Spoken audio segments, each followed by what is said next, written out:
do a whole class on this in the future, but just keep that in your head, in your mind. When you prepare your brain for meeting with a client, or for doing a presentation, or for doing a coaching session, how can I incorporate everything that I learned at the MBE to help with that? Now we're going to talk for a few minutes about your business structure.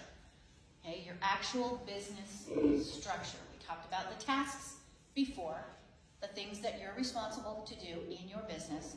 Now let's talk about how this affects your business structure. When you are an entrepreneur or a small business, a lot of them don't make it.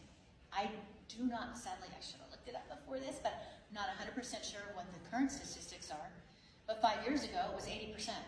80% of new businesses fail. Why is that? Well, one of the reasons is because the person starting that business is trying to do everything. A business needs a president and a supervisor. They need an accountant. They need somebody to literally just file. Right? Janitor, keep the office straight. Security, records, the visionary, the one that does the R&D, right? Receptionist, secretary, marketer, everything from every portion of the,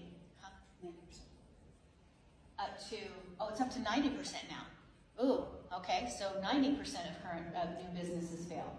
So when you start to look at this, you understand why, right? You understand that there are so many things, and one person has a very difficult time doing all of this, especially when you start breaking it into brain quadrants, right? So the president, the supervisor, this is all kind of boss quadrant, right?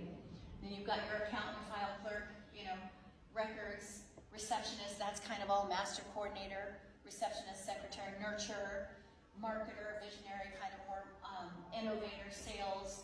Everybody can do the networking, but your nurturers, your connectors do the best job at it. So you've got all these different things that you've got to do. And for one person to try to manage all of this, it makes me exhausted just thinking about it. Right? So if you are in a new business, one of the key things, obviously you have to do the financial end of it. You have to do your what is your business plan? And I have a program that's all about creating a business plan for success, and it's not based on numbers. When I talk about creating a business plan, you need to have that not necessarily so you can take it into a bank and get a business loan. That's not what we're talking about. We're talking about putting together a business plan that means, what am I going to do? Where do I want to be in 5 years? And what do I need to support that? And then, guess what? You mind map it out.